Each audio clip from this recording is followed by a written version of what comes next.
दोस्तों, बहुत समय पहले की बात है। एक गांव में एक मूर्तिकार रहता था। उसे एक मूर्ति बनाने के लिए पत्थर की आवश्यकता थी। वह पत्थर खोजने के लिए जंगल में चला गया। वहां पर उसे एक अच्छा और सुंदर सा पत्थर मिल जाता है, जिसे मूर्ति का आकार देना बहुत ही आसान था। वह इस पत्थर को देखकर खुश हो जाता है और उस पत्थर को उठाकर अपने साथ अपने घर ले जाने लगता था। जब वह रास्ते में आ रहा होता है तो उसे एक पत्थर और मिल जाता है। मूर्तिकार उस पत्थर को भी अपने साथ ले जाता है। मूर्तिकार दोनों पत्थर को घर ले आता है और अपने औजारों से पत्थर को मूर्ति का आकार देने लगता है। जैसे ही वह पत्थर पर चोट मारता है, पत्थर कहने लगता है कि मुझे छोड़ दो, इससे मुझे दर्द हो रहा, तुम किसी और पत्थर की मूर्ति बना लो।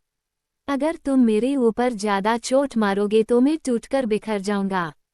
पत्थर की यह बात सुनकर मूर्तिकार को उस पर दया आ जाती है और वो उस पत्थर को छोड़ देता है और दूसरे पत्थर की मूर्ति बनाने लग जाता है। यह पत्थर कुछ नहीं बोला और कुछ ही समय में मूर्तिकार इस पत्थर को एक भगवान की मूर्ति में बदल देता है। भगवान की मूर्ति बनने के बाद गांव वाले उस मूर्ति को लेने के लिए आते हैं। जब गांव वाले उस मूर्ति को साथ ले जाने लगते हैं तो वह सोचते हैं कि मूर्ति के पास नारियल तोड़ने के लिए एक पत्थर की आवश्यकता और पड़ेगी। इसके लिए वह दूसरे पत्थर को भी अपने साथ ले जाते हैं। गांव वालों ने मूर्ति को मंदिर में रख दिया और उसी मूर्ति के नीचे दूसरे पत्थर को भी रख दिया। जब भी मंदिर में गांव के लोग पूजा करने के लिए आते तो वो मूर्ति पर नारियल दूध चढ़ाते और फूलों की माला डालते और नीचे रखे पत्थर पर नारियल को फोड़ते थे। इससे नीचे रखा पत्थर बहुत परेशान होता था। जब भी लोग उस पर नारियल फोड़ते थे उसको दर्द होता था। इस पर वह पत्थर मूर्ति बने पत्थर से बोलता है कि तुम तो बहुत अच्छे हो, लोग तुम्हें दूध से स्नान कराते हैं और तुम्हें लड्डू का भोग लगाते हैं, और मेरी किस्मत तो बहुत ही खराब है।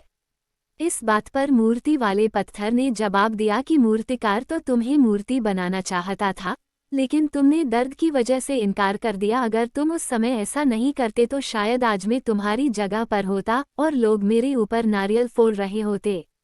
लेकिन तुमने शुरुआत का दर्द सहन नहीं किया और तुमने आराम का रास्ता चुना, जिसकी वजह से अब तुम्हें दर्द सहना पड़ रहा है। यह बात उस पत्थर को समझ आ गई और वह आगे से कभी कुछ नहीं बोला। जब भी लोग उस पर नारियल को फोड़ते वह सभी डक हंसकर सहता था।